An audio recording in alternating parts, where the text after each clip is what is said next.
karena kebetulan beliau adalah pegawai agraria.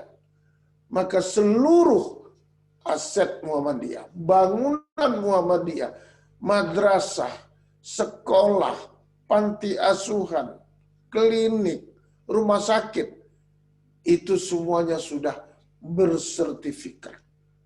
Jadi tidak ada yang bisa mendagangkan, tidak ada yang bisa secara pribadi atau kelompok mengagunkan sertifikat itu. Karena itu atas nama Muhammadiyah. Ini satu kegaguman dari organisasi lain, bahwa Muhammadiyah itu tertib dalam administrasi dan gemar berinfak. Muhammadiyah tidak boleh dikatakan nyaris tidak pernah meminta-minta untuk mengadakan kegiatan. Apakah membangun sekolah, membangun masjid. Saya baca dalam sebuah riwayat bahwa Kiai Haji Air Fahrudin itu menolak bantuan pada waktu itu, ya, dari Pak Harto. Tapi beliau hanya bilang, ya kalau mau bantu ya bantulah pembangunan Universitas Muhammadiyah. Jadi tangan Muhammadiyah tidak di bawah. Muhammadiyah ingin menggali potensi dirinya sendiri, ingin membangun asetnya dengan usaha sendiri, tidak dengan berhutang, apalagi berhutang budi kepada pihak ketiga. Ini ciri-ciri Muhammadiyah lain, ciri-ciri yang lain dari Muhammadiyah yang menjadi sebuah identitas Muhammadiyah itu sendiri. Saudara-saudara sekalian yang saya hormati dan Pak Jerianto yang saya hormati. Kemudian ada subtema dalam webinar kita ini adalah mungkin tema, tidak hanya subtema, Rasulullah sebagai role model kepemimpinan Islam yang ideal. Itu sudah pasti. Harus kita jadikan Rasulullah sebagai role model, sebagai model utama, sebagai panutan utama yang dalam Al-Quran disebut uswatun hasanah. Dalam kepemimpinan yang ideal yang diamanahkan Rasulullah kepada kita, di kepemimpinan yang seperti apapun atau model kepemimpinan apapun, baik sebagai pemimpin rumah tangga atau kita memimpin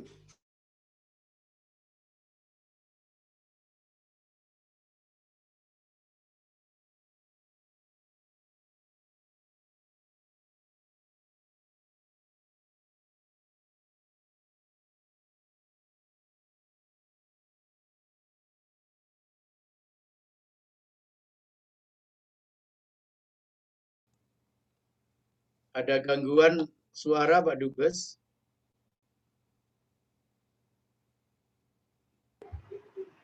Mohon maaf Pak Dubes. Suaranya Suaranya hilang.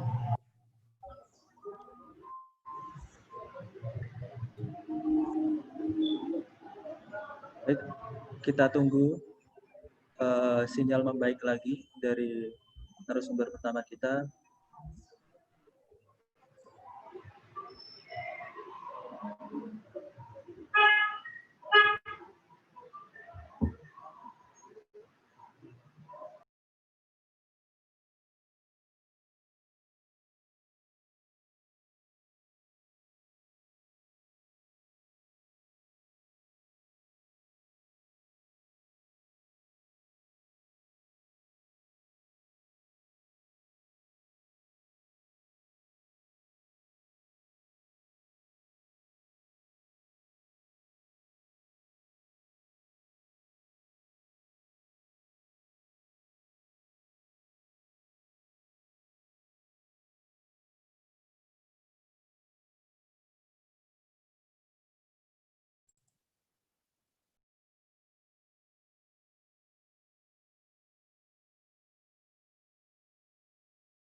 Baik para peserta webinar, karena ada gangguan sinyal dari narasumber pertama,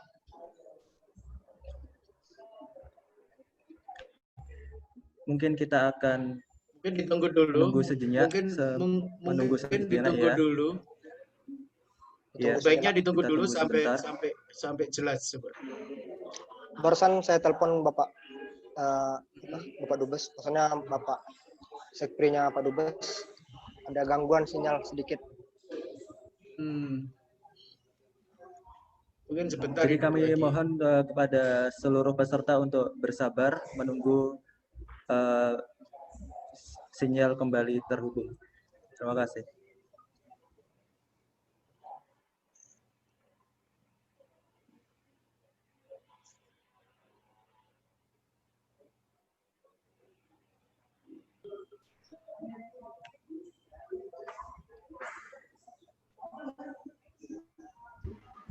Belakangan ini memang lagi kurang bagus, Bang Pak Hajri, Ya. di Maroko.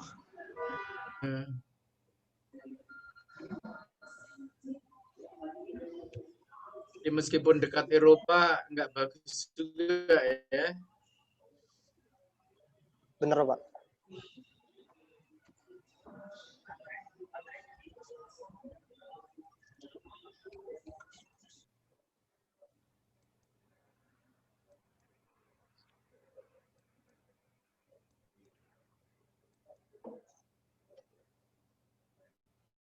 Ya, nggak muncul.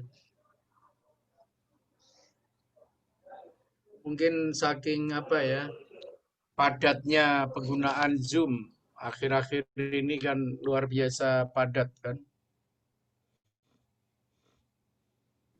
Iya, Pak.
Nah, baru masuk lagi.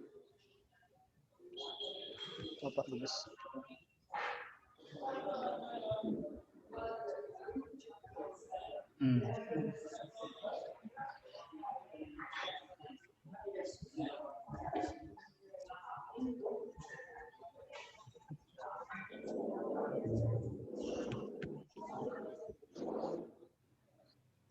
Sepertinya sudah masuk kembali.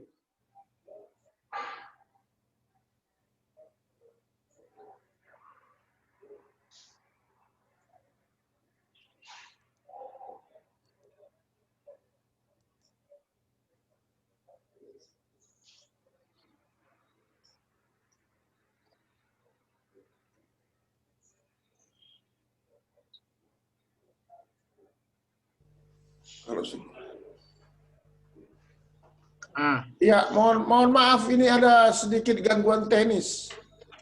Oke, udah bagus sekarang ya. Ya, inilah kelemahan dari webinar ini, Pak. Kadang-kadang dia shutdown. Jadi saya ingin melanjutkan, terpotong. Pada intinya adalah apa yang dilakukan oleh organisasi besar Muhammadiyah pada masa lalu dan sekarang ini, generasi muda sekarang harus merawat dan melanjutkan.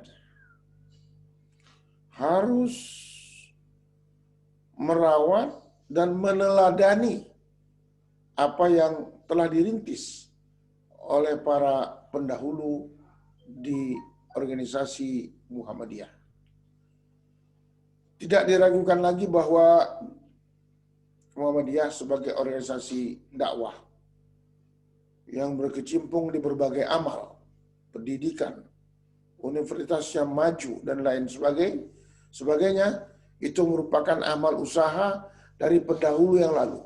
Dan generasi muda sekarang, termasuk pimpinan dan seluruh pengurus PCIM yang ada di Maroko ini, sekalipun baru berusia 2 tahun, itu harus lebih mengembangkan diri untuk lebih membangun Muhammadiyah. Satu hal yang perlu digarisbawahi dan menjadi ciri khas dari setiap insan Muhammadiyah adalah pesan dari Kiai Haji Ahmad Dahlan, hidup-hidupkanlah Muhammadiyah dan tidak mencari penghidupan di Muhammadiyah. Maka seorang insan Muhammadiyah harus gemar bersedekah, gemar membangun komunitas Muhammadiyah, dan kemudian mengembangkan tanpa mengenal rasa lelah tujuan dari didirikan organisasi Muhammadiyah. The founding fathers kita, Insinyur Soekarno, juga banyak berguru kepada tokoh-tokoh Muhammadiyah. Banyak berdiskusi kepada tokoh-tokoh Muhammadiyah. Sampai begitu kagumnya beliau kepada Muhammadiyah. Dan beliau menyatakan, kalau saya nanti meninggal dunia, maka selimutilah keranda saya dengan bendera Muhammadiyah. Ini pernyataan yang sangat tulus, karena Bung Karno sangat mengerti bagaimana perubahan-perubahan, gerakan-gerakan pemurnian ajaran Islam yang dilakukan oleh Muhammadiyah. Saya menyambut baik acara yang dilakukan oleh PCIM Maroko ini, dan nanti bisa kita kembangkan lewat diskusi lebih lanjut. Yang jelas bahwa selaku duta besar di Maroko merangkap Mauritania, saya selalu mendukung kegiatan PCIM, demikian juga kegiatan organisasi yang lain seperti pimpinan cabang Nahdlatul Ulama dan seluruh organisasi yang ada di Maroko, yang itu semuanya dikelola oleh mahasiswa yang belajar di Maroko, termasuk PPI yang di bawah kepemimpinan Saudara Ashraf Muntazar. Saya yakin generasi mahasiswa yang ada di Maroko ini suatu saat kembali ke Indonesia, dan anak-anak atau anggota PCIM Maroko kembali ke Indonesia, membesarkan Muhammadiyah, mengembangkan Muhammadiyah, dan lebih dari pendahulu yang ada sebelumnya untuk mengembangkan Muhammadiyah itu. Saya kira Pak Jerianto, ini dari saya. Nanti kita dengar sebuah intisarinya lebih dikembangkan oleh Pak Hajrianto yang merupakan pimpinan pusat Muhammadiyah. Selamat ulang tahun, selamat milad ke-108 Muhammadiyah. Terima kasih. Wabillahi taufiq wal hidayah. Assalamualaikum warahmatullahi wabarakatuh. Waalaikumsalam warahmatullahi wabarakatuh. Demikian tadi materi pertama dari Bapak Duta Besar Republik Indonesia untuk Kerajaan Maroko, perangkap Republik Islam Mauritania, Bapak Dr. Andes Haji Hasrul Azwar MM. Kami ucapkan terima kasih, jazakallahu khairan katsiran. Materi yang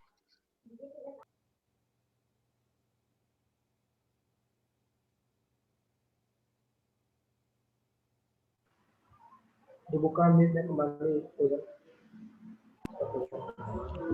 Dan di antara yang beliau sampaikan adalah beliau mengingatkan kembali kepada kita bahwasanya Muhammadiyah ini lahir untuk gerakan tajdid demi memurnikan ajaran Islam di lingkungannya.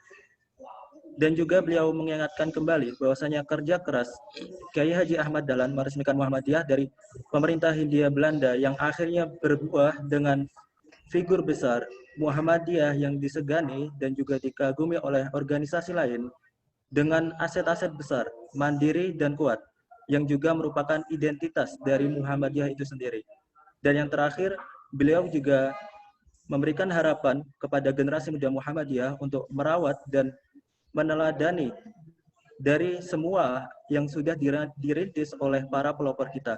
Lalu kita harus mengembangkan diri untuk membangun Muhammadiyah tanpa mengenal rasa lelah. Kemudian untuk acara berikutnya yaitu materi yang kedua. Sebelum itu kami informasikan kepada seluruh peserta bagi yang berkeinginan menyampaikan pertanyaan bisa bersiap-siap. Kami akan membuka sesi pertanyaan setelah materi kedua berakhir. Kami opsinya adalah bisa menulis pertanyaan beserta nama dan juga asal daerah di chat Zoom kita, atau bisa bertanya langsung dengan menekan tombol raise hand yang ada di fitur Zoom. Baiklah, untuk efisiensi waktu, materi yang kedua, marilah kita dengarkan materi yang akan disampaikan oleh Bapak Duta Besar Republik Indonesia untuk Lebanon sekaligus Ketua Pimpinan Pusat Muhammadiyah, Bapak Dr. Andes Haji Hajrianto Tohari MA. Sebelumnya saya akan membacakan sedikit CV atau biografi beliau. Nama lengkap beliau adalah Bapak Hajrianto Yasin Tohari, lahir di Karanganyar 26 Juni 1960. Pendidikan beliau S1 di Fakultas Sastra Arab UGM tahun 1985, kemudian S2 di Antropologi Universitas Indonesia, kemudian S3 beliau mengambil di UI di jurusan Antropologi juga. Dan karir beliau antara lain, beliau pernah menjabat sebagai Ketua Umum PP Muhammadiyah di tahun 1993 hingga 1998.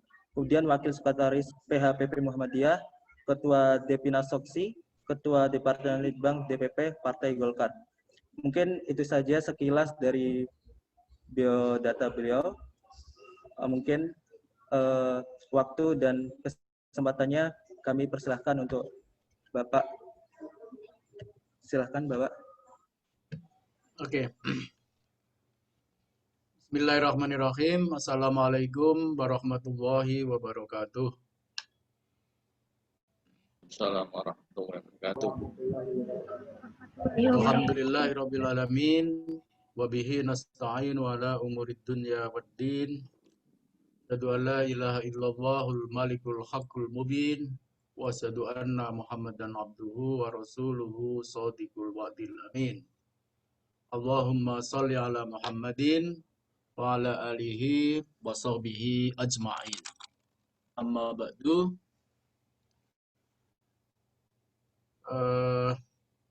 Yang saya hormati Duta Besar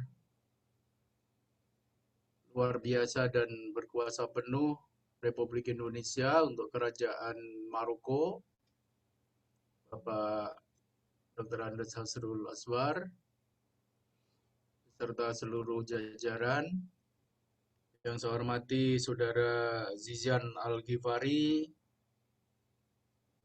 selaku Ketua PCIM Kerajaan Maroko, Saudara Fauzan selaku moderator dan juga pimpinan PCIM. Yang saya hormati Ketua PPI, Saudara Asraf, yang saya hormati Ketua PCI-NU, Saudara Ali Ridho, dan saudara-saudara sekalian para mahasiswa Indonesia yang berada di Maroko, dan juga para peserta semuanya tanpa kecuali.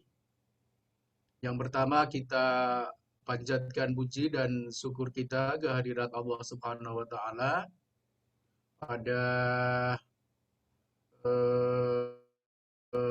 sore hari ini waktu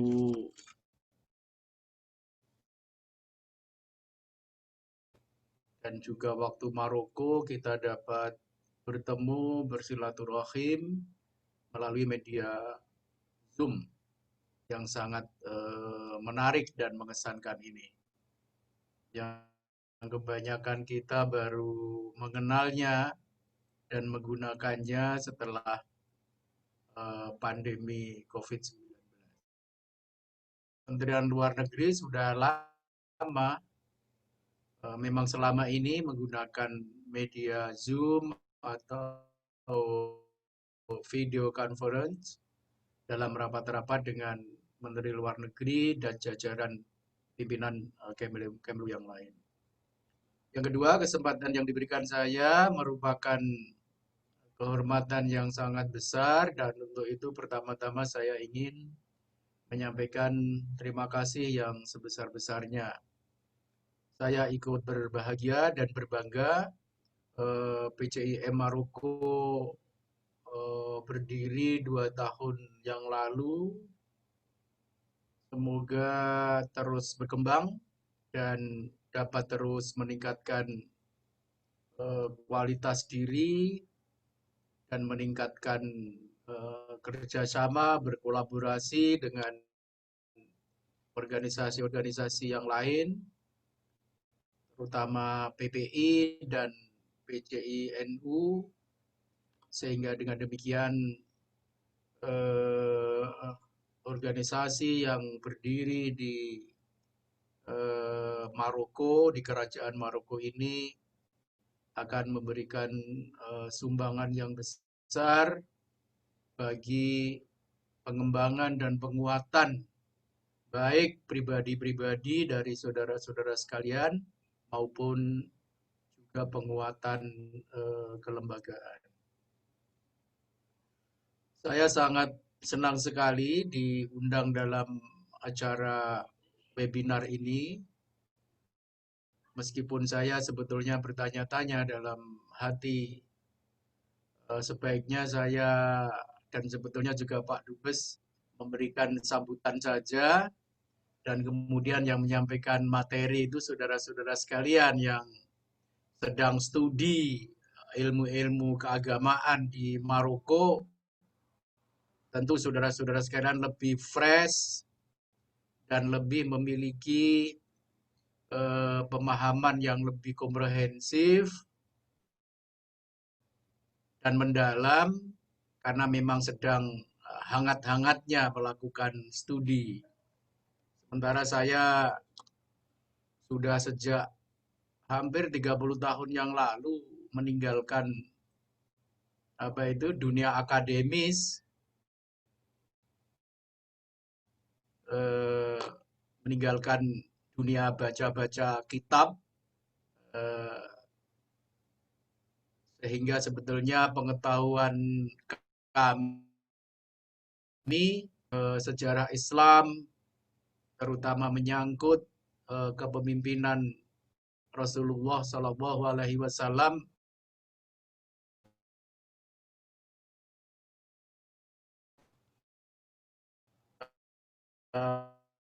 mungkin sangat, dan kemudian mendengarkan saudara-saudara sekalian, terutama yang mengambil program studi sejarah Islam atau tarikh, ya, tentu akan sangat menarik mengemukakan temuan-temuan dalam studinya.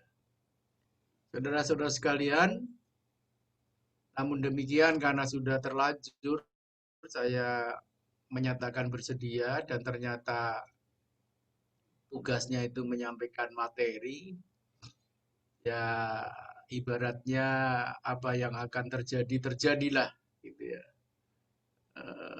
Meskipun mungkin secara akademis nanti saudara-saudara sekalian dapat mengoreksi dan meluruskan beberapa statement saya yang mungkin tidak tepat ya. Karena terus terang pengetahuan saya hanya bersifat impresi ya, impresionistik, jadi lebih bersifat kesan-kesan ya, karena tidak mendalami secara cukup. Nah, saudara sekalian, memang sebuah kebetulan yang disengaja bulan-bulan ini kita memperingati dan merayakan Maulid Nabi besar Muhammad SAW dan sekaligus memperingati Milad Muhammadiyah. Jadi Maulud Nabi Muhammad atau Maulid Nabi Muhammad Sallallahu Alaihi Wasallam dan Milad Muhammadiyah. Kiai Haji Ahmad Dahlan memang sangat berani ya ketika menamakan organisasinya dengan Muhammadiyah. Ya. Dan saya perhatikan hatta di dunia Arab ini hampir-hampir tidak ada orang yang berani mendirikan sebuah perkumpulan yang dinisbahkan kepada Nabi Muhammad, Muhammadiyah. Di India atau mungkin kalau sekarang Pakistan ya, dulu masih dalam satu kesatuan anak benua India, memang ada sebuah organisasi yang mengambil nama Ahmadiyah. Meskipun di anak benua India nama Muhammad itu yang justru sebetulnya dipakai sehari-hari dalam kehidupan umat Islam untuk menyebut nama Nabi Muhammad, dan sangat sedikit yang menambahkan Ahmad ya. Artinya jarang sekali, bahkan langka yang menyebut Nabi Ahmad Shallallahu Alaihi Wasallam. Meskipun Muhammad juga memiliki Nabi Ahmad, tapi sebuah organisasi yang didirikan di anak benua India itu namanya Ahmadiyah, yang juga pengaruhnya sangat besar, bahkan juga di dunia internasional, terutama di kalangan intelektual, di kalangan kelas intelektual. Ahmadiyah itu cukup terkenal. Nah, tentu menisbahkan nama organisasinya dengan Muhammad ya, Muhammadiyah artinya pengikut Muhammad, tentu merupakan sebuah beban tersendiri dalam tanda kutip, di mana harus berusaha semaksimal dan seoptimal mungkin ya untuk dapat menyesuaikan diri dengan meneladani Rasulullah Shallallahu Alaihi Wasallam dalam segala aspeknya. Ya. Oleh karena meneladani Nabi atau mengikuti Nabi itu ada seorang seorang pengkaji filsafat yang sangat terkenal, Annemarie Schimmel. Ya. Annemarie Schimmel itu seorang orientalis barat ya dari Jerman yang banyak meneliti tentang aspek tasawuf ya, atau sufism atau aspek mysticism atau Islamic mysticism dalam Islam. Dia menulis banyak tentang Islam termasuk tentang Nabi Muhammad. Dia memiliki persepsi atau pandangan bahwa mengikuti sunnah Rasulullah Shallallahu Alaihi Wasallam itu sebagai, dengan istilah dia, imitasio Muhammad. Jadi ingin menjadi imitasi, tiruan dari Muhammad Shallallahu Alaihi Wasallam. Karena begitu bersemangatnya umat Islam. Nah, saudara-saudara sekalian yang saya hormati, maka relevan sekali kalau kemudian PCIM Maroko ini mengambil tema webinar hari ini dengan menjadikan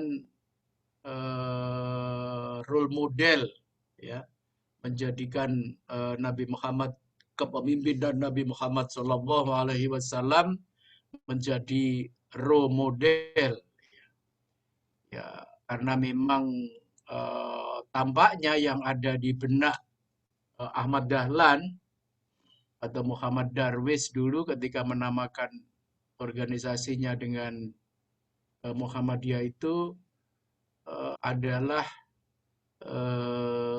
dorongan yang sangat kuat, ya, untuk mengejawantahkan kehidupan dan kepemimpinan Rasulullah Shallallahu Alaihi Wasallam dalam kehidupan sehari-hari. Nah, karena itu maka kemudian beliau memilih nama organisasi atau gerakan keagamaan ini dengan Muhammadiyah. Saudara sekalian, tema Milad Muhammadiyah ke-108 ini kebetulan adalah meneguhkan kembali Muhammadiyah sebagai gerakan keagamaan. Ini menarik sekali. Jadi meneguhkan Muhammadiyah sebagai gerakan keagamaan. Tentu mungkin ada yang bertanya apakah selama ini Muhammadiyah telah pergi jauh dari jati dirinya sebagai organisasi dan gerakan keagamaan. Kok kemudian tema Milad 108 ini meneguhkan kembali Muhammadiyah sebagai gerakan keagamaan. Nah, ini penting, ya, peneguhan kembali ini penting sekali bagi kita sekalian, oleh karena memang Muhammadiyah itu bukan organisasi yang lain, bukan gerakan yang lain, tetapi adalah organisasi dan gerakan agama. Itu bagi Muhammadiyah adalah segala-galanya. Jadi Muhammadiyah itu, kalau disebut bahwa Muhammadiyah itu adalah organisasi dan gerakan agama atau gerakan keagamaan, maka artinya Muhammadiyah itu ya bukan organisasi politik, ya, bukan organisasi perekonomian atau organisasi bisnis, juga bukan organisasi pendidikan, bukan organisasi dan gerakan pendidikan, juga bukan organisasi dan gerakan sosial. Tapi Muhammadiyah ada gerakan agama, gerakan keagamaan. Dan itulah Muhammadiyah, dan itulah segala-galanya. Karena bagi Muhammadiyah, agamalah, dalam hal ini tentu saja agama Islam, yang menjadi dasar dan sumber inspirasi gerakan. Jadi kalau Muhammadiyah mendirikan panti asuhan, rumah singgah, ya itu karena inspirasi agama Islam. Kalau Muhammadiyah membuat sekolah,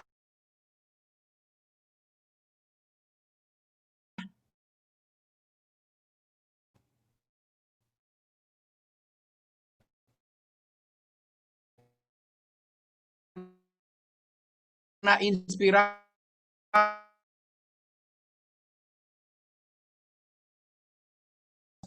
bisnis,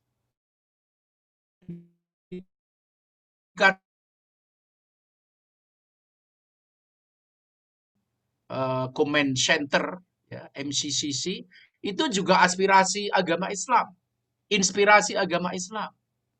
Dan kalau Muhammadiyah mempunyai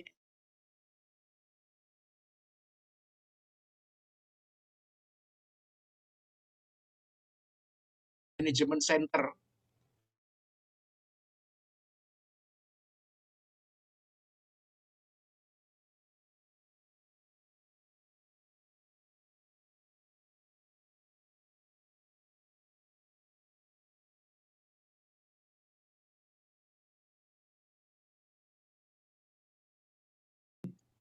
Cara membacanya, Muhammadiyah adalah satu, gerakan Islam. Dua, gerakan dakwah.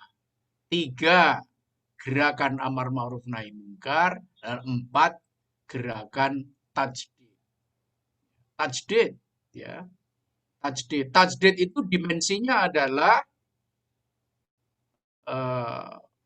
pemurnian akidah, tetapi modernisasi manajemen gerakan.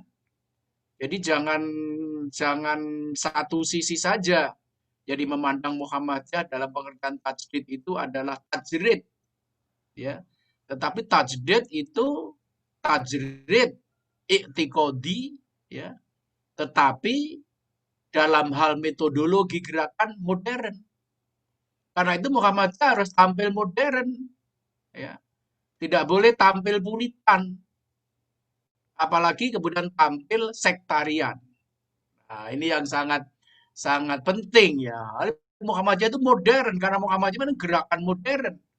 Oleh Ahmad Dahlan dulu dari awal didesain sebagai gerakan modern. Dan karena itu dulu Ahmad Dahlan itu banyak menggunakan simbol-simbol modern, simbol-simbol modernitas, ya, untuk mewujudkan cita-citanya melalui gerakan Muhammadiyah ini. Kiai Haji Ahmad Dahlan dulu menamakan pertemuan tahunan atau 5 tahunan itu dengan kongres. Ya. Kongres. Ya. Ahmad Dahlan bukannya tidak tahu ada istilah I'tamaro seperti disebutkan dalam Al-Quran yang kemudian menjadi nama muktamar. Dahlan bukannya tidak tahu ada kata muktamar, tetapi Ahmad Dahlan memilih kata kongres. Karena suka atau tidak suka pada waktu itu yang namanya simbol modernitas itu adalah Barat. Maka dari itu Ahmad Dahlan menggunakan istilah dari Barat, kongres. Ya, karena untuk betul-betul menampilkan kemodernan. Muhammadiyah membuat sekolah dengan sistem klasikal. Sekolah dengan sistem klasikal itu sekolah di dalam ruang kelas, memakai meja, menggunakan kursi, menggunakan papan tulis, dan menggunakan guru fak. Guru fak itu guru yang memegang mata pelajaran sesuai dengan keahliannya. Bukan guru yang seperti PPO, ya. Dulu pada waktu saya kecil ada obat namanya PPO, Pak Pung Oil, ya.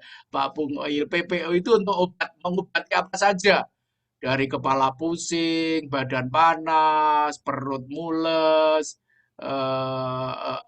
mual, segala macam itu PPO. Wah, itu tombet teko loro lungo. Jadi semuanya di PPO. Nah, Ahmad Dahlan mendirikan sekolah dengan sistem klasikal dan gurunya punya keahlian di bidangnya masing-masing. Kalau guru bahasa Indonesia, ya dia harus sarjana bahasa Indonesia, memegang lisensi pengajar bahasa Indonesia. Kalau guru matematika, ya dia harus sarjana matematika, ahli matematika.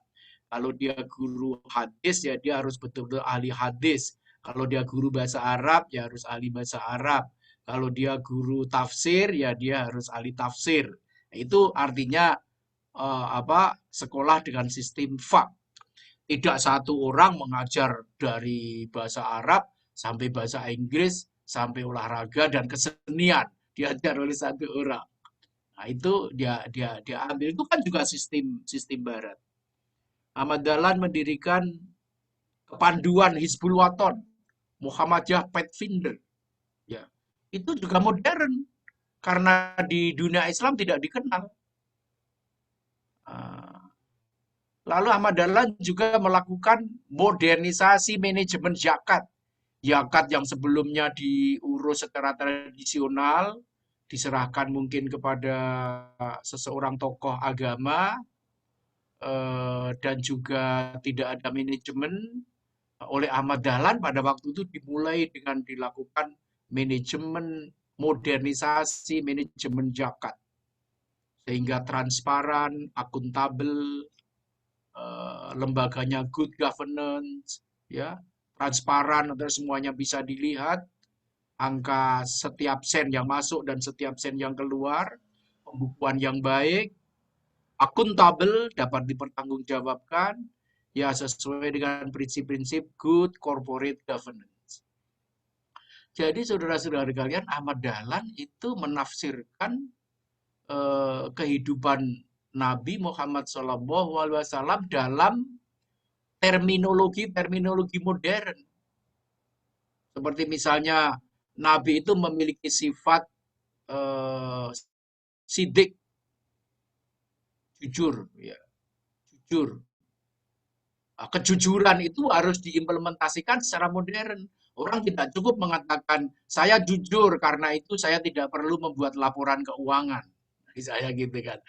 Tidak, tapi kejujuran itu harus dimanifestasikan dan diijawantahkan dalam sebuah laporan keuangan yang sophisticated. Sidik. Amanah. Dapat dipercaya. Nah, dapat dipercaya itu juga harus diwujudkan dalam manajemen modern. Itu. Sidik, amanah. Fatonah. Ya, cerdas. Ya, cerdas itu juga diejawantahkan secara modern.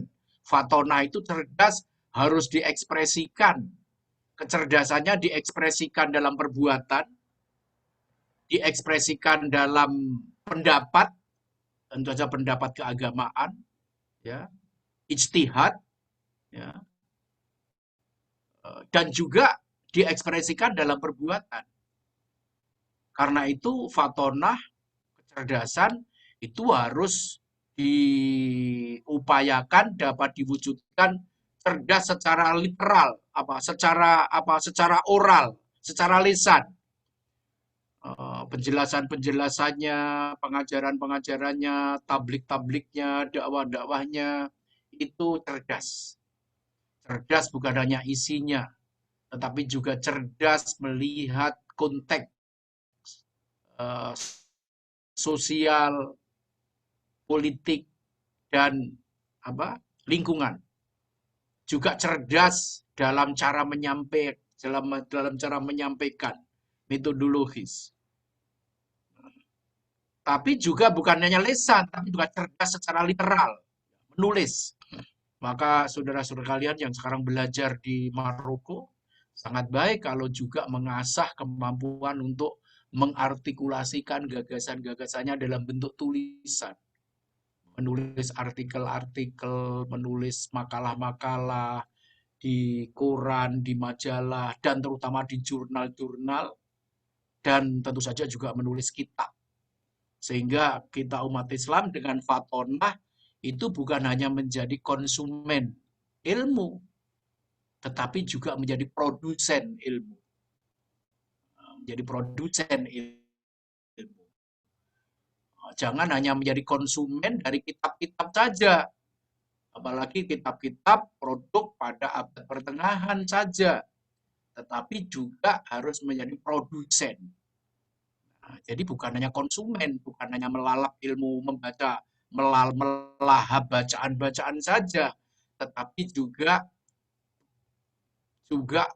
produktif, menjadi produsen yang produktif, yang prolifik, menjadi penulis yang prolifik, yang bisa mengartikulasikan tulisan-tulisannya.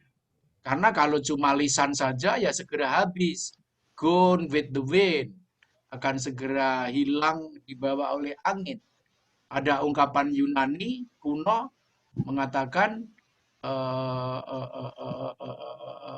verba manen, verba volan scripta manen.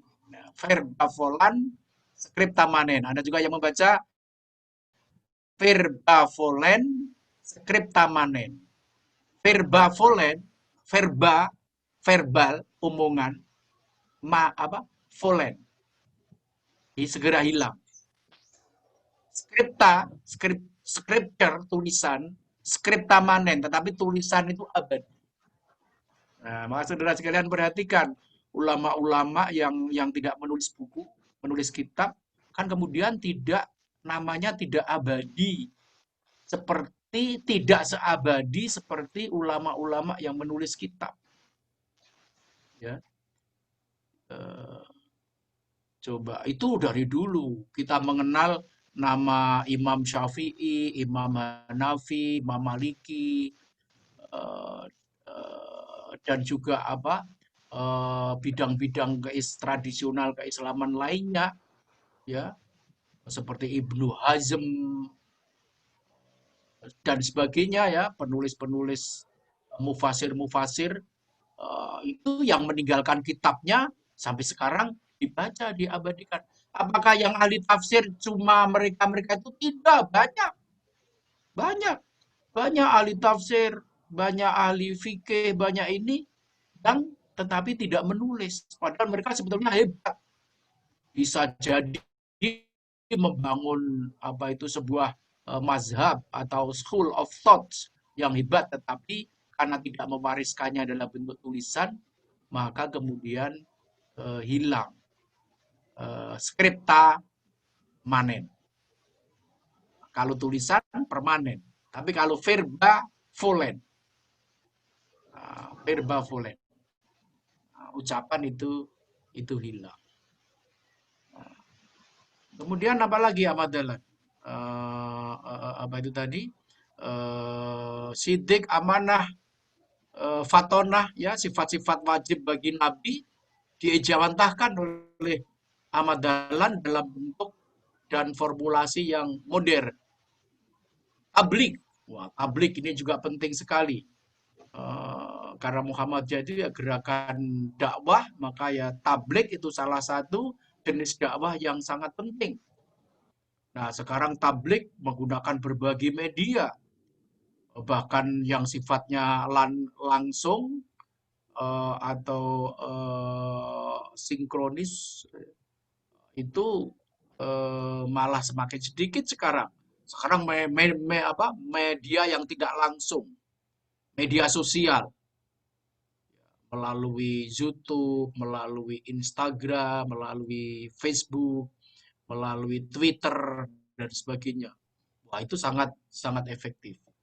Tablik. Jadi kita semua mencontoh Rasulullah dalam hal bertablik. Dan dalam hal bertablik, orang tidak boleh menunggu bersih atau suci dulu baru tablik. Kalau begitu nanti tidak akan ada orang yang tablik karena kan tidak ada orang yang suci. Ya tablik jalan terus. Kita berusaha menjadi orang yang bersih, orang yang baik, tetapi secara simultan kita harus tablik.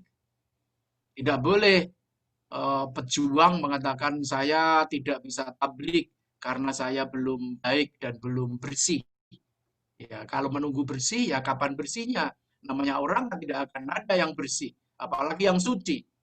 Ya, bahkan Al-Quran saja mengatakan wala tuzakku anfusakum, dan janganlah kamu merasa suci, gitu kan?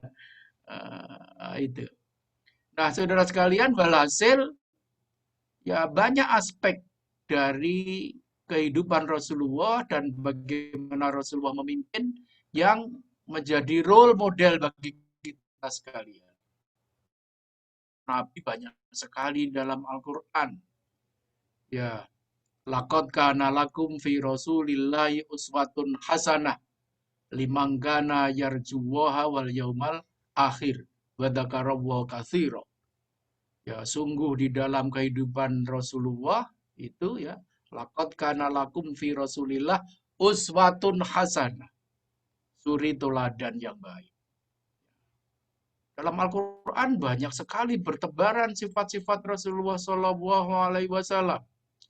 Wan najmi idha hawa ma dhalla sahibukum wa ma ghawa. Ma dhalla sahibukum wa ma ghawa. Dia, sahabatmu itu, maksudnya Muhammad, ma dhalla sahibukum wa ma ghawa. Ya. Ma dhalla sahibukum wa ma ghawa. Tidak sesat dan tidak keliru. Ma dhalla sahibukum wa ma ghawa. Wa ma yantiku anil hawa.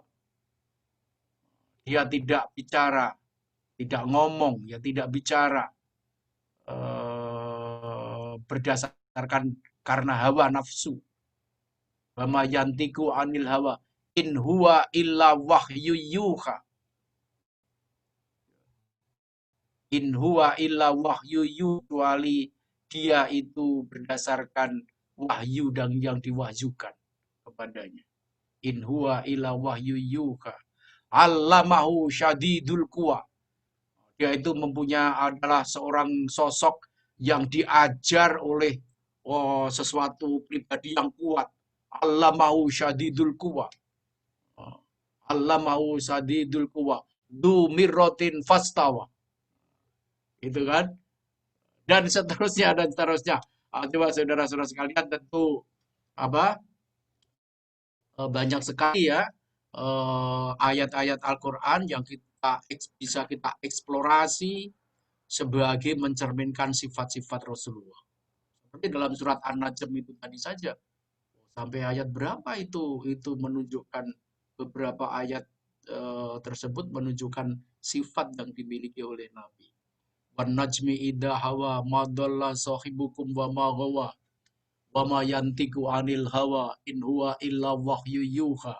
Allamahu sadidul quwa tu mirrotin fastawa wa wa bil ufukil a'la summa dana fatadalla fakana qoba qausaini au adna fa auha ila abdihi ma auha ma kadabal fuadu ma ro'a afatumarunahu ala ma yaro walaqad ra'ahu nazlatan ukhra inda sidratil muntaha indaha jannatul ma'wa id yakhsas sidrata ma yakhsa dan seterusnya.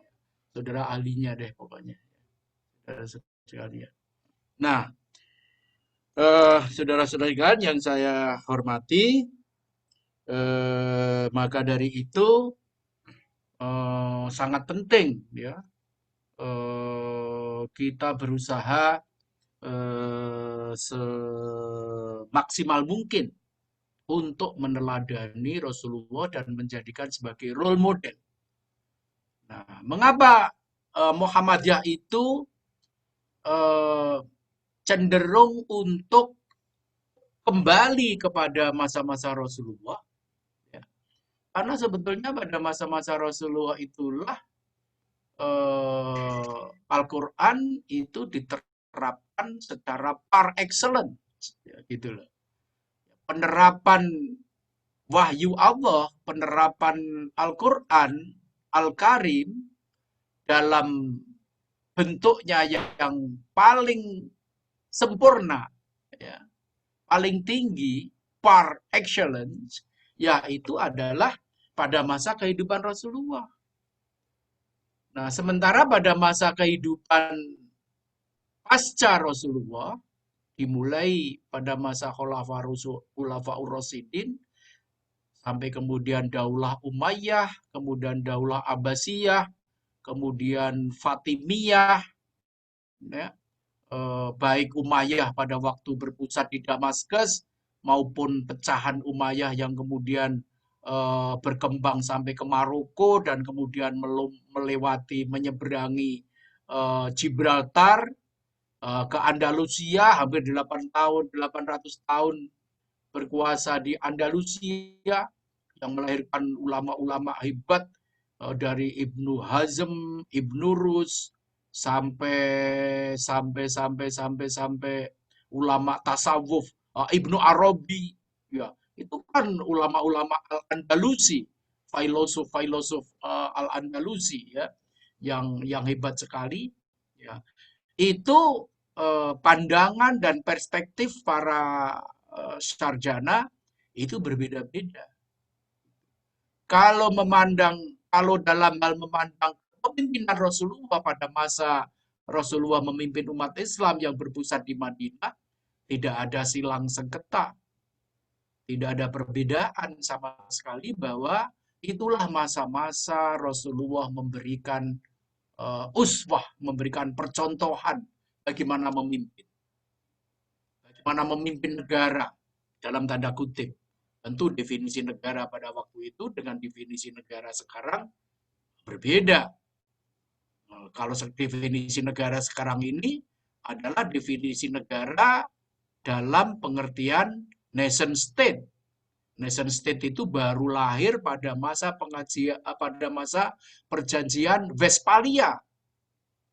Perjanjian Westphalia itu terjadi di Eropa sekitar tahun 1600-an, 1600-an. Ya, jadi dihitung perjanjian Westphalia itulah yang melahirkan nation state. Dulu Eropa itu kekaisaran, tapi dengan perjanjian Westphalia kemudian melahirkan nation state. Karena perjanjian Westphalia itu perjanjian yang dilakukan karena terjadinya peperangan agama pada waktu itu antara Katolikisme dengan Protestantisme ratusan tahun ya. Lalu kemudian diakhiri dengan perjanjian Westphalia dan itu kemudian melahirkan nation state. Jadi ya pengertian negara dalam pengertian sekarang ya pengertian nation state yang baru dimulai tahun 1600-1700-an. Sebelum itu pengertian negara itu kekaisaran, imperium. Ya, kita tidak tahu lagi, kita belum tahu usia nation state ini nanti sampai berapa tahun lagi. Ya, kita tidak tahu. Tapi yang jelas sekarang dua negara adidaya, yang satu sudah rontok dan sekarang tinggal satu, dan satu pun sekarang sudah problematis. Kita tahu kemudian nanti tata dunia internasional itu formatnya seperti apa, yang kemudian akan melahirkan definisi negara yang juga menjadi seperti apa. Nah, para sarjana ketika melihat sejarah Islam pada masa Nabi tidak ada silang sengketa. Itulah yang ideal, itulah yang par excellence. Dan tetapi para sarjana ketika melihat mulai masa Khulafaur Rasyidin ke masa-masa khalifah seterusnya ya berbeda-beda. Toha Hussein misalnya melihat masa Khulafaur Rasyidin pun itu sebagai sebuah eksperimen. Nah, gitu kan? Itu Hussein melihatnya sebagai sebuah eksperimen. Ya eksperimen itu bisa benar, bisa salah. Ya seperti ijtihad, ya ijtihad itu bisa benar, bisa salah. Tetapi Islam agama yang menghargai ijtihad, kalau benar pahalanya 2, kalau salah 1. Nah, maka banyak orang melihat sejarah Islam itu dengan kritis. Sejarah Islam pasar Rasulullah, hanya Islam itu secara kritis. Seperti Toha Hussein itu tadi, yang tentu banyak juga yang tidak menyetujuinya. Nah, jadi saudara-saudara sekalian, kira-kira itulah yang sangat penting bagi kita. Buku-buku, kitab-kitab tentang Muhammad SAW semakin banyak. Ya, bukan hanya kitab-kitab tradisional seperti kitab-kitab As-Sirah An-Nabawiyah, ya, dari Sirah Ibnu Hisam dan sebagainya sampai Hayatul Muhammad yang ditulis oleh para sarjana, bahkan juga para sarjana yang tidak memiliki latar belakang keilmuan Islam tradisional seperti misalnya siapa itu yang menulis Hayatul Muhammad, Husain Haikal, ya, dia seorang sarjana hukum dan kemudian PhD dalam filsafat hukum dari Perancis dan kemudian menulis Hayatul Muhammad, sejarah hidup Muhammad. Ada para orang-orang mu'alaf Barat yang menulis juga tentang Muhammad. Terhitung orang non-Muslim yang menulis tentang sejarah hidup Muhammad Sallallahu Alaihi Wasallam. Ya, seperti yang sangat menarik itu After the Prophet. Ya, After the Prophet. Ya. Banyak sekali kitab-kitab tentang itu. Tidak ada habis-habisnya. Dan memang kehidupan dan keteladanan Rasulullah SAW itu tidak ada habis-habisnya untuk dikaji.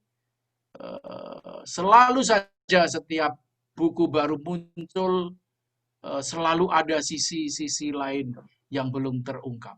Selalu ada sisi-sisi yang tercecer. Nah, karena itu saya berpesan sebagai bagian penutup dari apa yang dapat saya sampaikan kepada saudara-saudara sekalian, saudara-saudara sekalian yang sekarang sedang belajar di Maroko, saudara memiliki kelebihan dibandingkan teman-teman yang lain, karena dengan belajar di Maroko, saudara sangat menguasai bahasa Arab, sehingga akses kepada sumber-sumber intelektual dan informasi juga sangat banyak bisa saudara akses. Manfaatkan dengan sebaik-baiknya untuk mengeksplorasi dan menjelajahi lautan warisan atau khasanah intelektualisme Islam yang sangat kaya, dengan kemampuan saudara dalam bahasa Arab, sehingga akses istilahnya pintu masuk ke dalam khasanah intelektualisme Islam yang kaya raya itu saudara bisa lakukan. Tapi setelah itu saudara kemudian memulai untuk berijtihad dengan menghasilkan karya-karya yang serupa itu. Yang kedua, saudara belajar di Maroko, sebuah kawasan yang sangat dipengaruhi oleh Prancis, yang dengan demikian bahasa Prancis juga hebat ya di Maroko. Mungkin mirip-mirip Libanon. Ya, Libanon itu dulu jajahan Prancis selama sekian puluh tahun, ya berada di bawah mandat Prancis, sehingga bahasa Prancis juga berkembang, bertahan dan berkembang pesat seperti halnya Maroko. Kita tahu bahwa kehidupan akademis dan intelektualisme Prancis itu sangat maju. Nah, saudara manfaatkan dengan sebaik-baiknya dengan menguasai bahasa Perancis, mumpung berada di negeri yang sangat berwarna Perancis, sehingga saudara 5-6 tahun di Maroko bukan hanya menguasai bahasa Arab, tetapi juga bahasa Perancis, dan itu kelebihan bagi saudara sekalian. Sehingga tool atau alat yang saudara miliki sebagai instrumen untuk instrumen untuk mencapai kemajuan itu dapat dilakukan dengan sebaik-baiknya. Saya yakin saudara-saudara sekalian sangat berpotensi, bukan hanya saudara-saudara sekalian di PCIM, tetapi juga yang di PPI, mungkin banyak juga yang merangkap di PPI dan juga yang di PCI-NU. Saya juga selalu mendorong para mahasiswa yang di Libanon ini untuk betul-betul memanfaatkan kesempatan yang sangat baik itu untuk menguasai bahasa Arab dan bahasa Prancis. Dengan demikian aksesnya kepada ilmu pengetahuan baik yang tradisional maupun yang modern itu berada di tangan saudara sekalian. Mungkin itu yang dapat saya sampaikan. Mohon maaf kalau di luar di luar apa yang diharapkan atau diinginkan oleh panitia penyelenggara. Sebagai penutup, super akhir saya menyampaikan kebahagiaan dan kebanggaan kepada PCIM Maroko. Terus kita berkomunikasi dan melakukan kontak-kontak bagi kemajuan kita bersama. Pesan super terakhir, rukun-rukunlah dengan sesama mahasiswa Indonesia, apapun latar belakangnya, dan jangan lupa sering sowan Bapak Dubes Republik Indonesia di Maroko, dan kalau kekurangan apa-apa jangan sungkan-sungkan untuk sowan ke hadapan yang mulia Duta Besar. Dan kepada Pak Dubes, saya ikut menitipkan adik-adik kami di PCIM. Ya, saya memang dulu ketua PP Muhammadiyah, tetapi sekarang kan bersifat non aktif ya, karena di luar tanah air ya masih bantu-bantu dikit-dikit lah.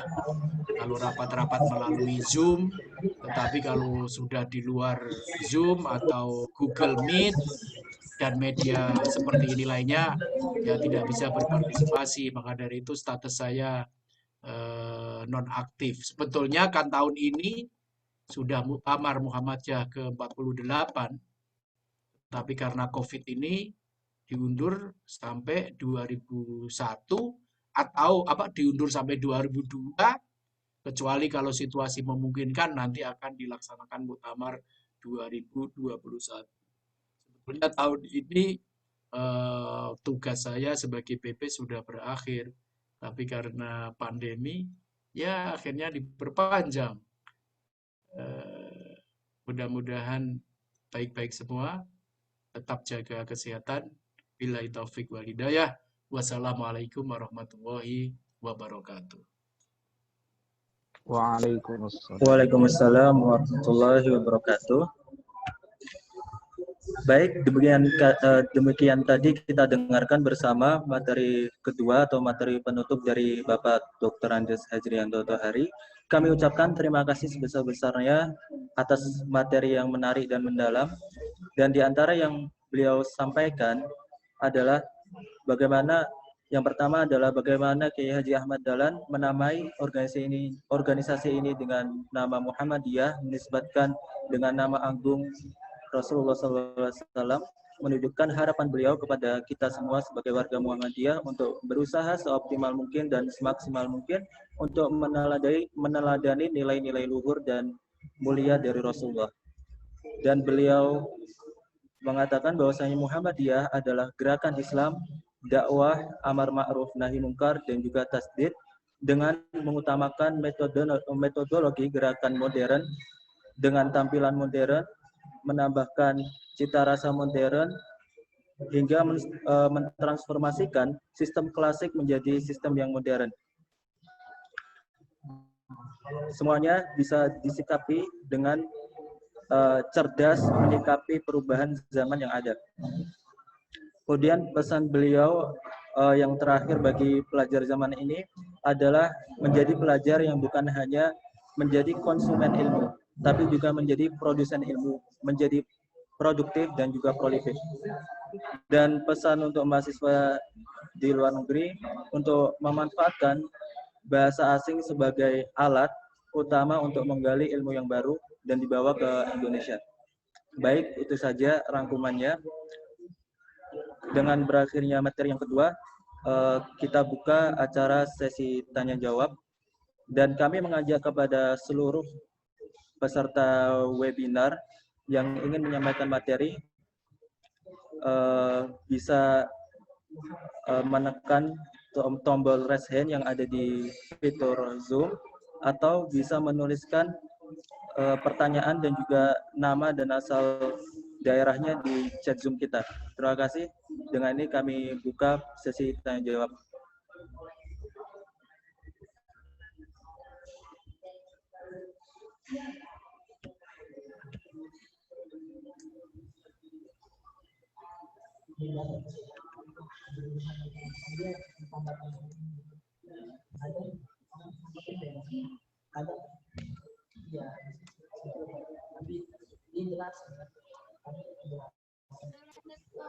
Tidak ada yang bertanya?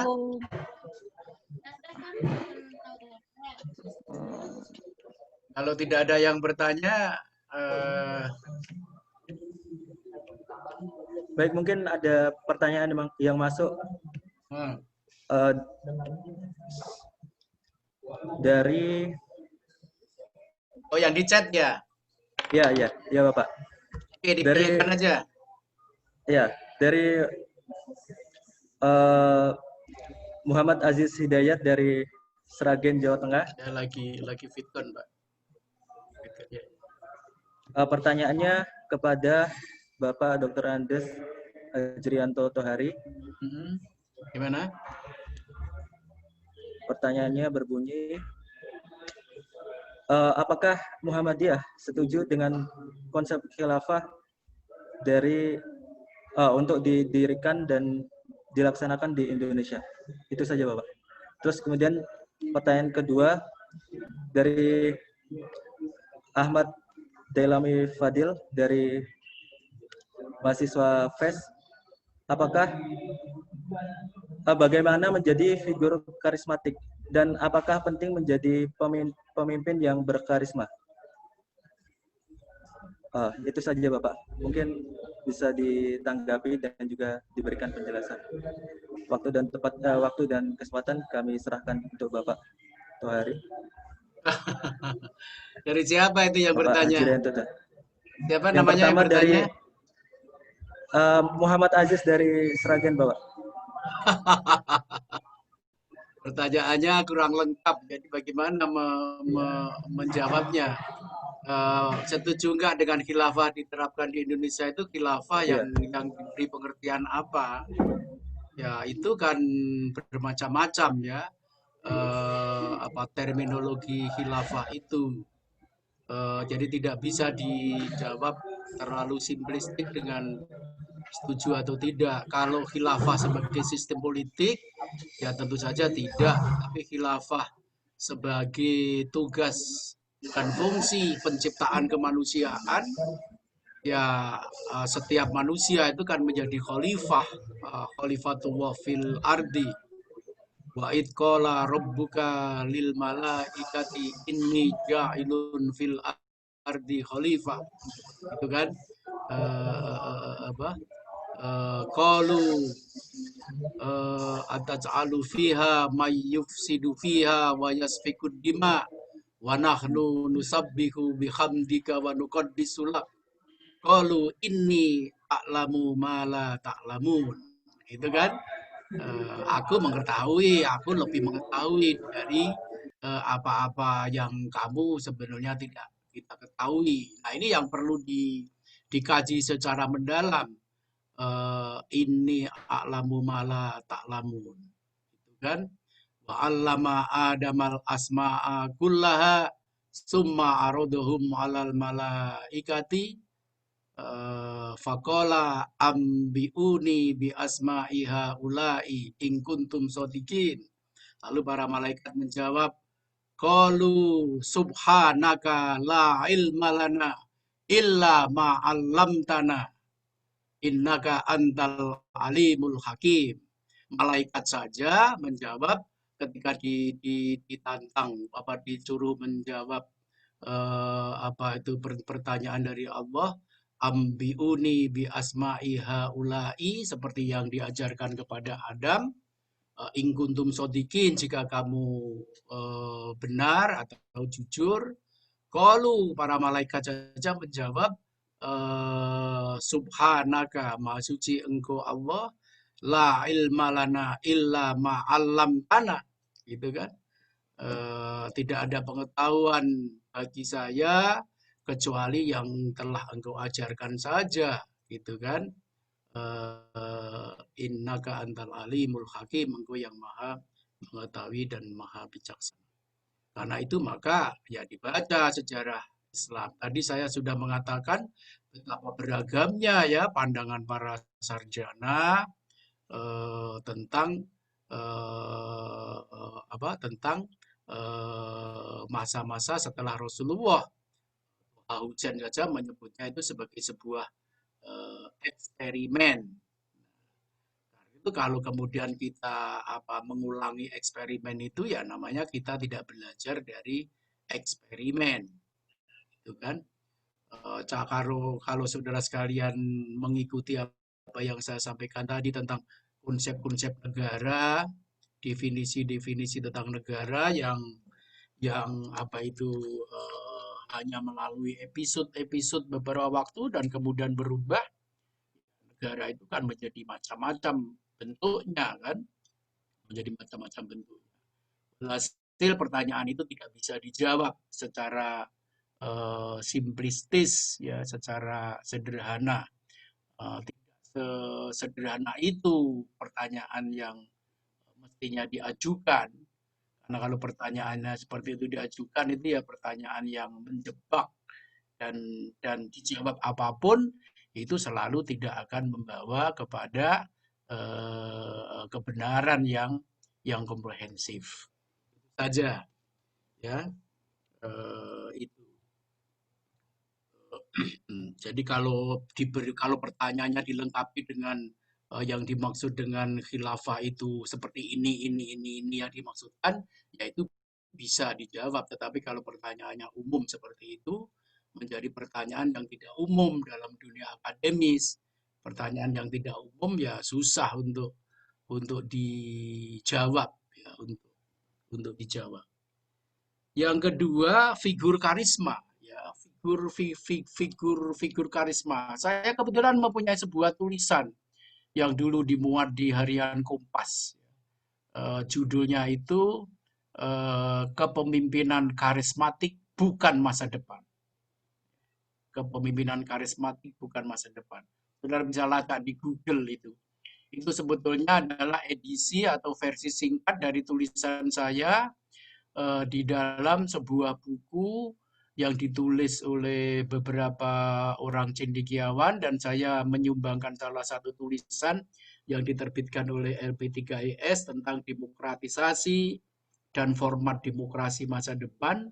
Nah, saya menulis di situ tentang kepemimpinan nasional antara tradisionalisme dan demokrasi.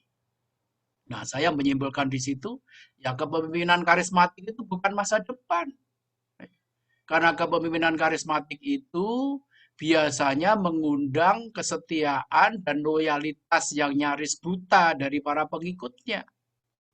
Padahal dalam kehidupan yang semakin demokratis dan egalitarianisme, kepemimpinan itu harus bisa dikritik.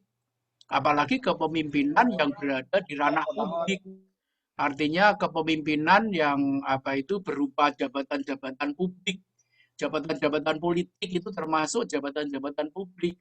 Jadi jabatan-jabatan politik yang bersifat publik itu harus terbuka kepada kritik.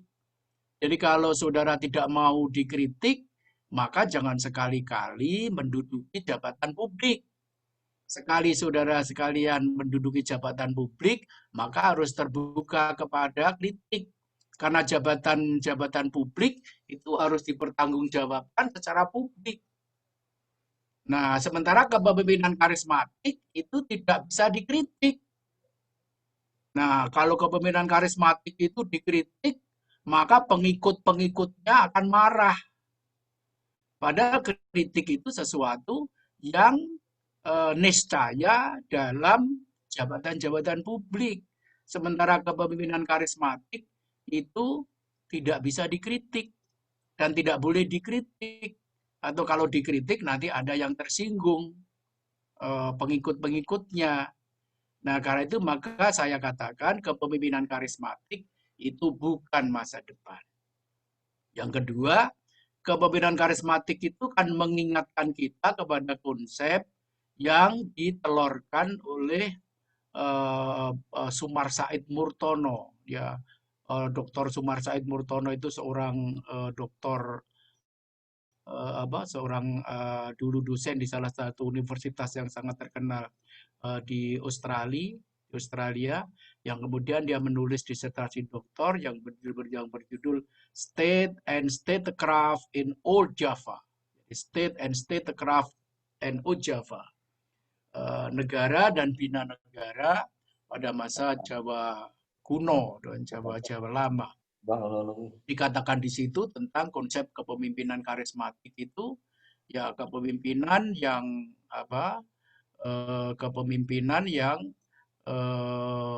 dianggap memiliki kasekten, ya, kesaktian yang itu diperoleh melalui amalan-amalan rohani atau riadoh, ya kira-kira kalau dalam tasawuf. Sehingga nanti tanda-tanda pemimpin yang mendapatkan kasekten itu mendapatkan pulung atau daru atau wahyu. Nah, saudara kalau suka wayang kulit ada lakon namanya turunnya wahyu Cokroningrat. Jadi kalau orang itu tidak mendapatkan wahyu Cokroningrat, itu tidak pernah bisa menjadi raja atau menjadi pemimpin. Ya. Dan namanya konsep kekuasaan itu adalah konsep yang berbeda antara konsep kekuasaan atau power, ya, power di dalam apa itu konsep kekuasaan Jawa kuno yang berpengaruh di Indonesia dengan konsep kekuasaan di Barat itu berbeda. Konsep kekuasaan di Barat itu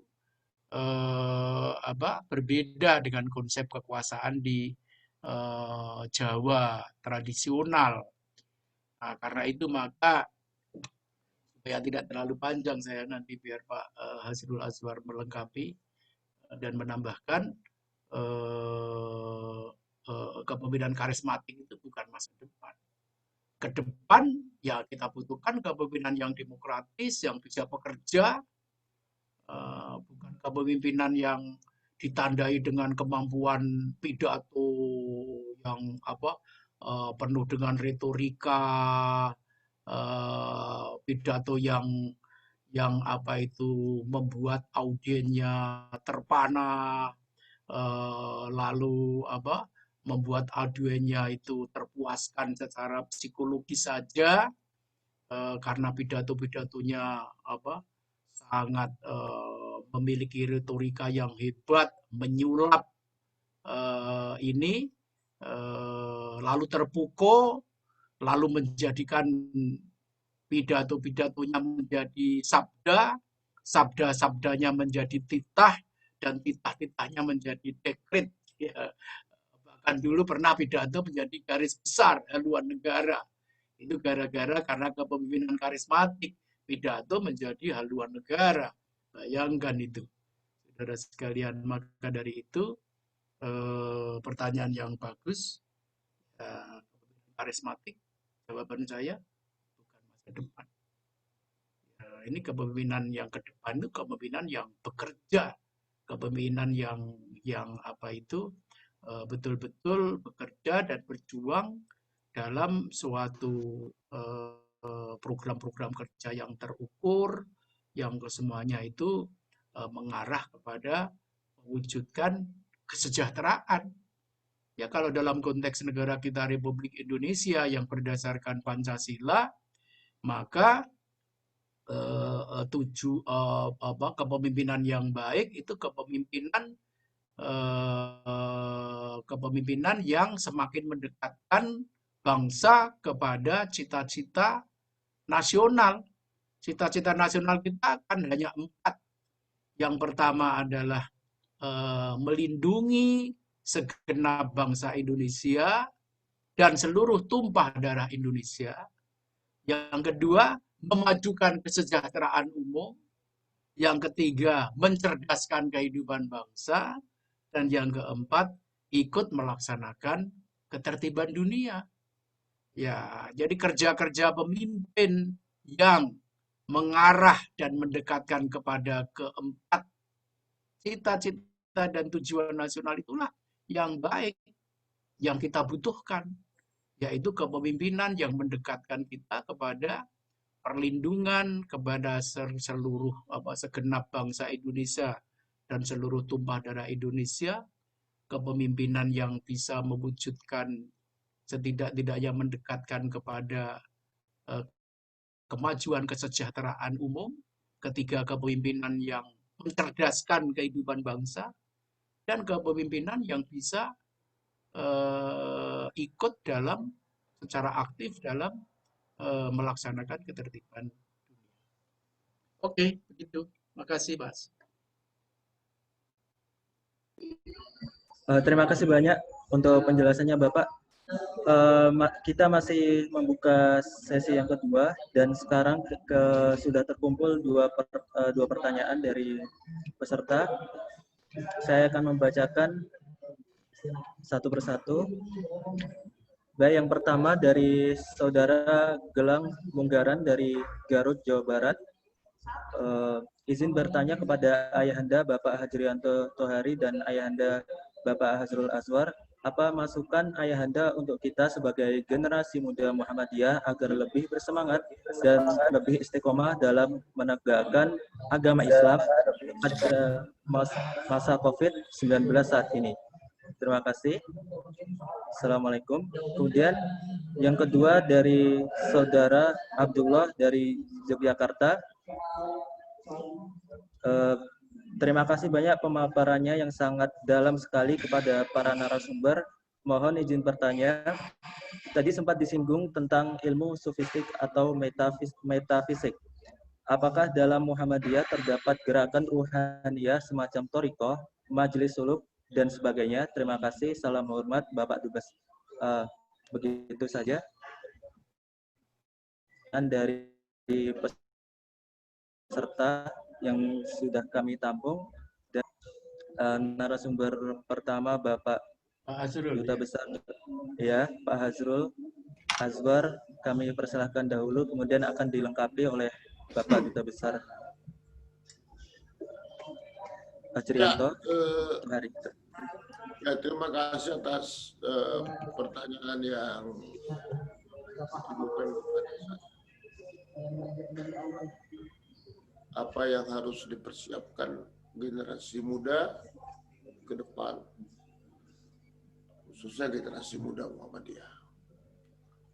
Menurut saya, pertama adalah bahwa generasi muda sekarang adalah generasi harapan untuk memegang amanah tampuk kepemimpinan di masa depan.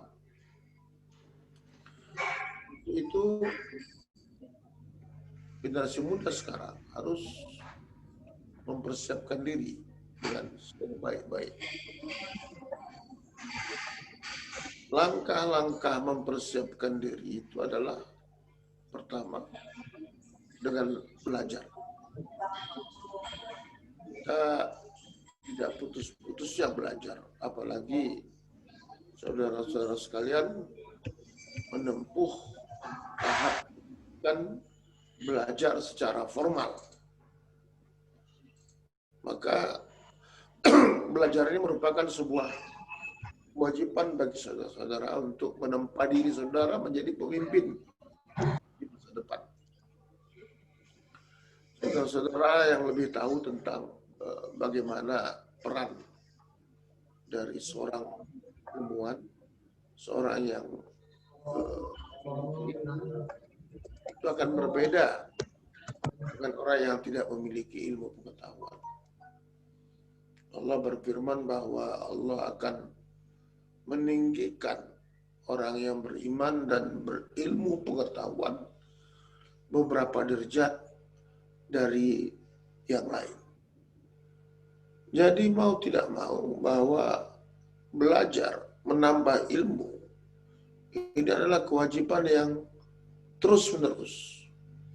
Menambah ilmu itu ada yang formal, seperti yang saudara-saudara lakukan sekarang, belajar di kampus, atau yang tidak formal, ya, yang terus memperkaya dirinya dengan ilmu pengetahuan, banyak membaca dan mengembangkan dirinya terhadap dunia ilmu pengetahuan. Maka yang pertama adalah langkah yang dasar adalah membekali diri dengan ilmu pengetahuan. Ini sejalan dengan Iqra. Kita tidak akan maju kalau tanpa ilmu pengetahuan. Bahkan agama itu sendiri adalah ilmu pengetahuan. Disebutkan bahwa ad-dinu wal aqlu, agama itu akal, agama itu ilmu pengetahuan. La dina liman la aqlalah. Tidak ada agama bagi orang yang tidak memiliki ilmu pengetahuan. Berbagai ayat dalam Al-Quran disebutkan afala yatadzakkarun, afala ta'qilun, dan berbagai peringatan Allah lainnya tentang ilmu pengetahuan. Sejarah-sejarah juga banyak mengungkapkan tentang ilmu pengetahuan. Nabi Musa juga belajar dengan Nabi Khidir tentang ilmu pengetahuan. Ya. Jadi Tidak ada bedanya kita dengan saudara-saudara. Kalau tadi Pak Ajrianto menyatakan saya sudah 30 tahun meninggalkan dunia kampus ya, membaca kitab ya, tapi itu secara formal. Tapi sesungguhnya kita ini terus belajar. Ya, no all to learn. Tidak ada masa tua untuk belajar. Banyaklah ayat Al-Quran, banyaklah sunnah yang mendorong kita untuk lebih memperdalam ilmu pengetahuan. Maka jawaban dari pertanyaan saudara adalah persiapkan diri dengan ilmu pengetahuan. Dan kita akan kalah dengan orang yang tidak berilmu pengetahuan. Dalam sejarah ketika Hiroshima dan Nagasaki dibom oleh Amerika, Kaisar Jepang itu bilang kepada tentara Jepang, cari itu guru. Selamatkan itu guru. Guru yang dicari pertama, diselamatkan. Karena guru merupakan sumber ilmu pengetahuan. Itu 1945. 1970-an, hanya 25 tahun kemudian, seperempat 25 tahun, Jepang kemudian menjadi macan ekonomi Asia di tahun era 70-an. Itu berkat ilmu pengetahuan. Nah, masa-masa kegelapan Eropa dan orang-orang Eropa, ilmuwan Eropa itu seperti kata Pak Ajrianto tadi, mereka banyak belajar ke Andalusia yang dikuasai oleh Islam selama 8 abad. Saya melihat seperangkat alat operasi katarak di Cordova, alat-alatnya masih ada. Itu ketika Islam menguasai ilmu pengetahuan di Andalusia, dan Eropa waktu itu abad ke-12 gelap gulita. Oleh karena itu ilmu pengetahuanlah yang menjadi sebuah katakanlah sebagai sebuah cambuk bagi kita untuk lebih memacu diri kita berprestasi. Tanpa ilmu pengetahuan kita nggak bisa berbuat apa-apa.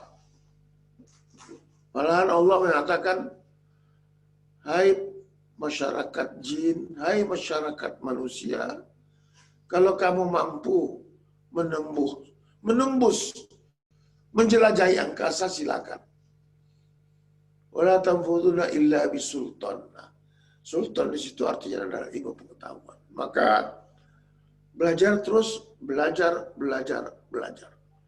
Tidak salah kalau ada ungkapan belajarlah dari mulai buayan sampai ke liang lahat.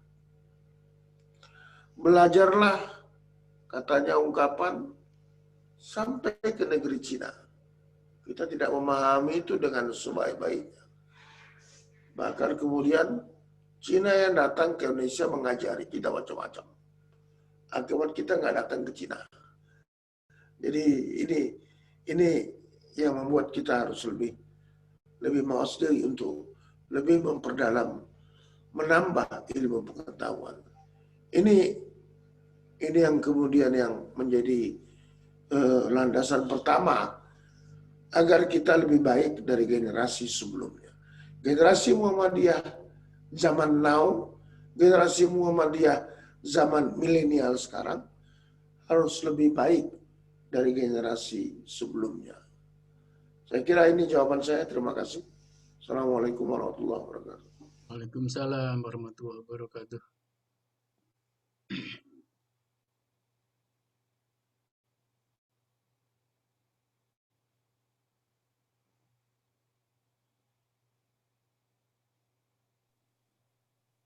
Gimana Silakan, moderator.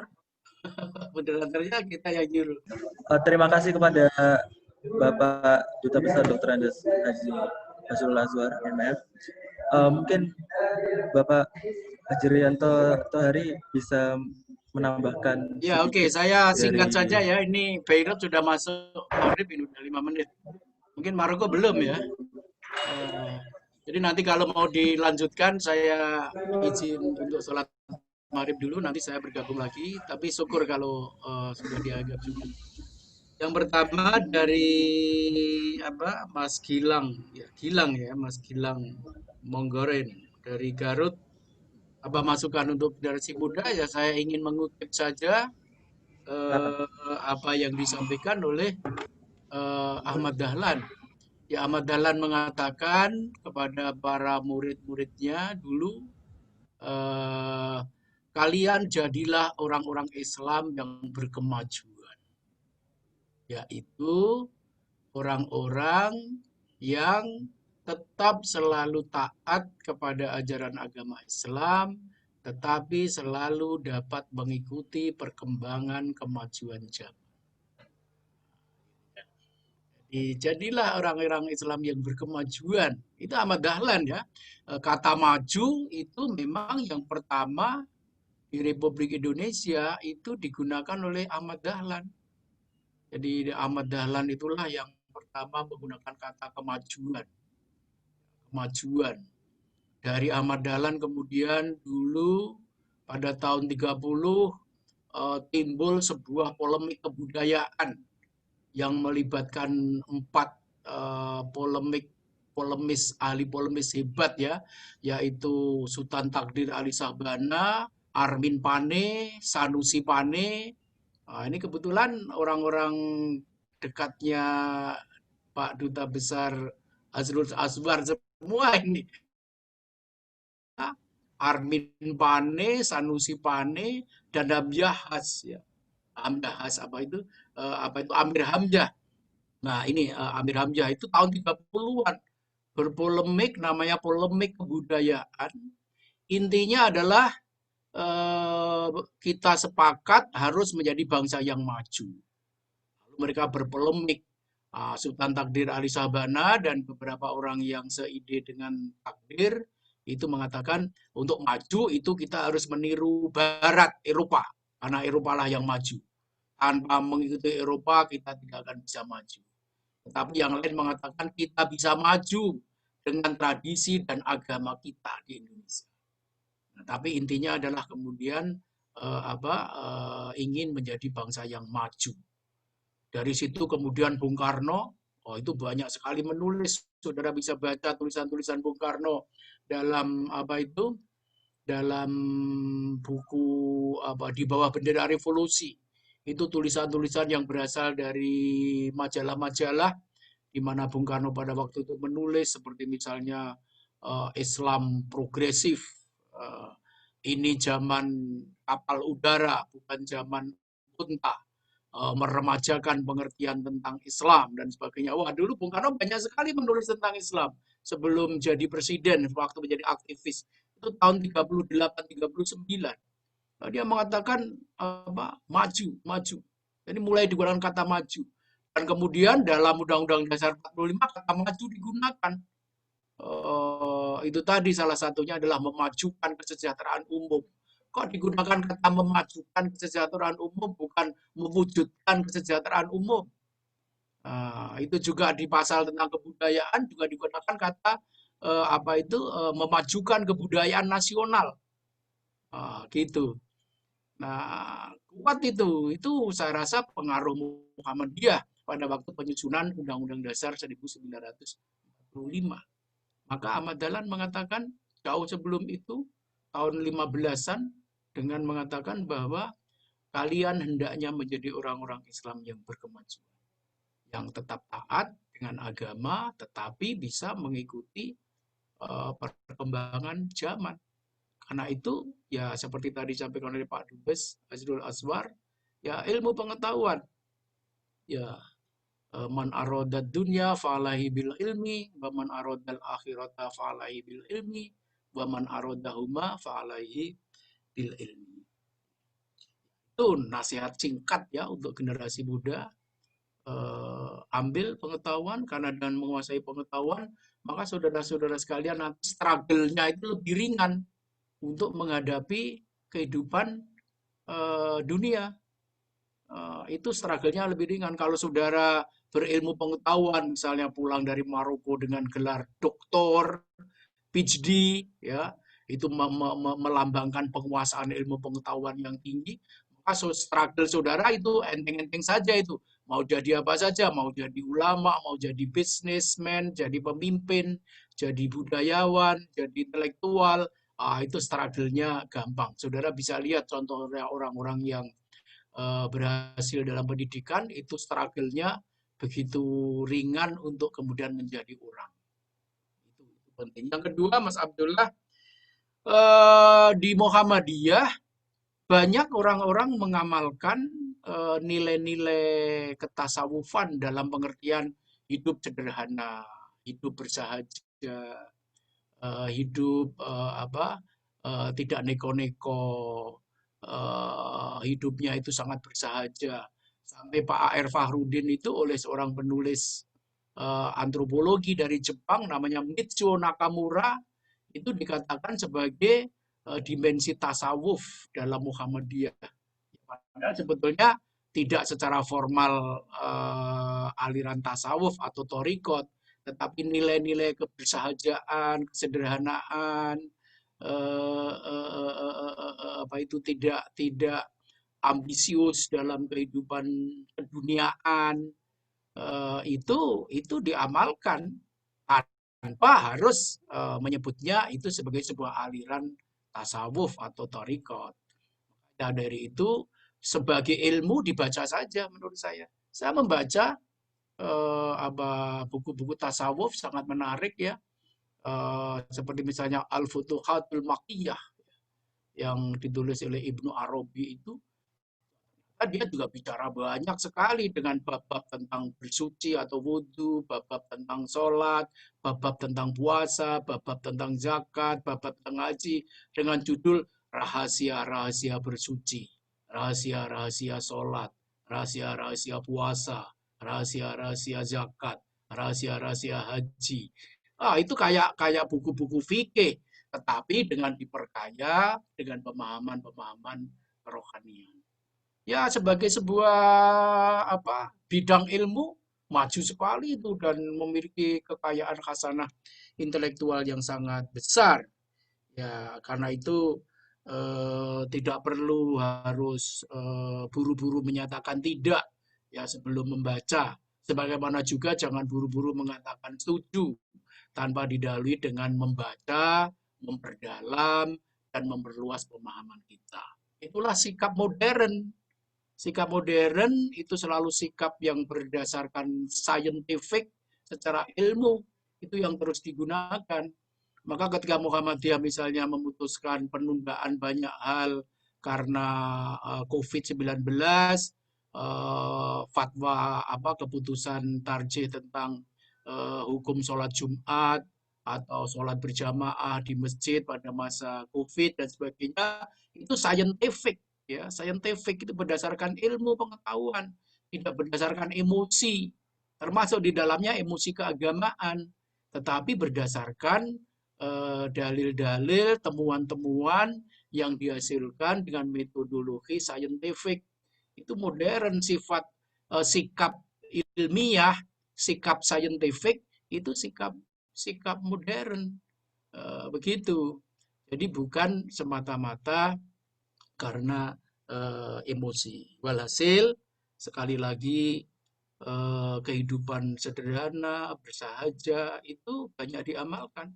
Saya menulis sebuah artikel judulnya Orang-orang Muhammadiyah yang Bersahaja. Saudara cari aja nanti di Google, tulis Hajrianto Y. Tohari plus Suara Muhammadiyah atau Matan atau PWMU atau apa, nanti akan ketemu tulisan saya berjudul Orang-orang Muhammadiyah yang Bersahaja. Tanpa harus disebut dan dikatakan itu sebuah keberadaan aliran tasawuf atau tariqat. Ada nilai-nilai dalam tasawuf dan tariqat yang bagus untuk diamalkan. Meskipun ada juga paham-paham yang terutama menyangkut teologi yang sulit untuk diterima.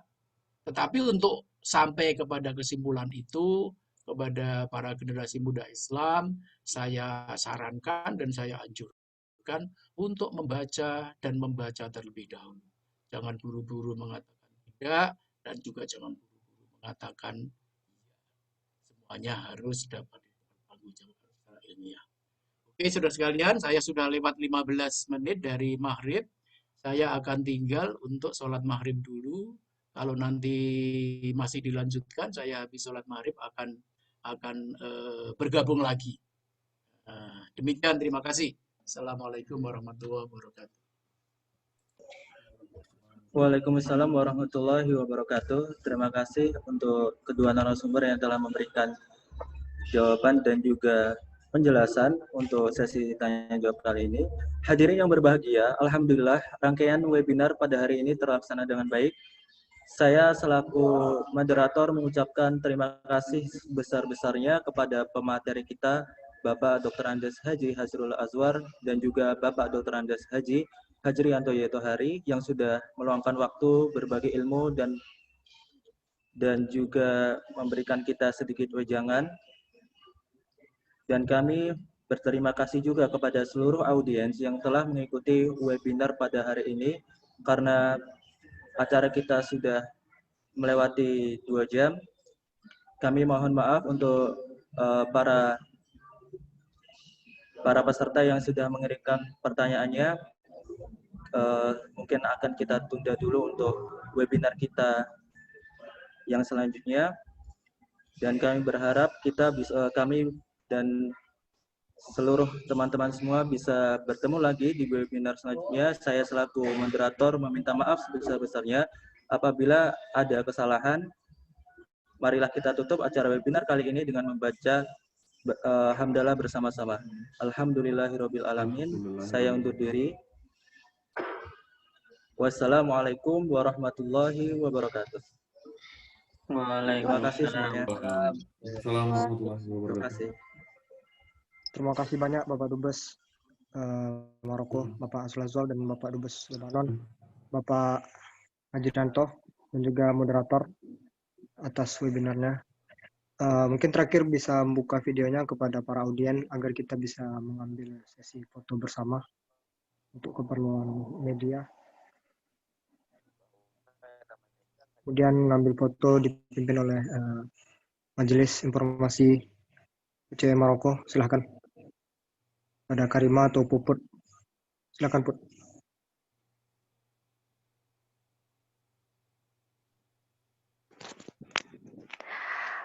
Baik, terima kasih kepada Bang Zian dan terima kasih kepada moderator.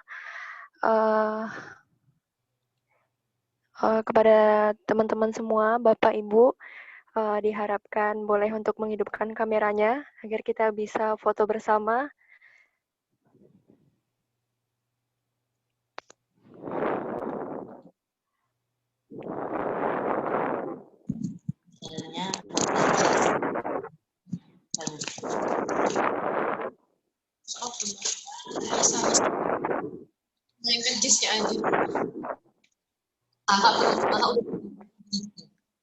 Oke, kita mulai ya, dan berikan senyum terbaiknya pada waktu hari ini. Oke, 1, 2, 3.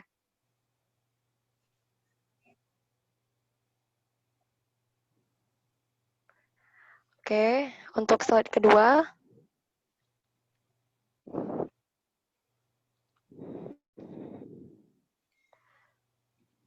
Oke, senyumnya. 1, 2, 3.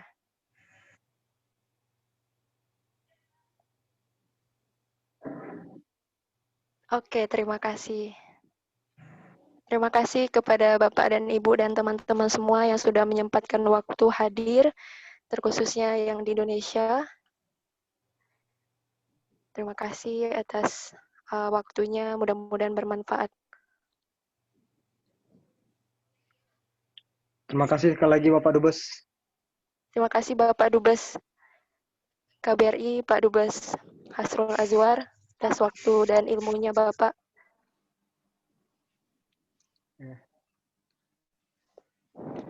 Oke, terima kasih. Assalamualaikum warahmatullahi wabarakatuh. Selamat malam semuanya dari Indonesia. Terima kasih Bapak Iman. Selamat malam Bapak. Terima kasih. Izin live ya. Iya Bapak, terima kasih. Terima kasih Pak semuanya. Terima kasih.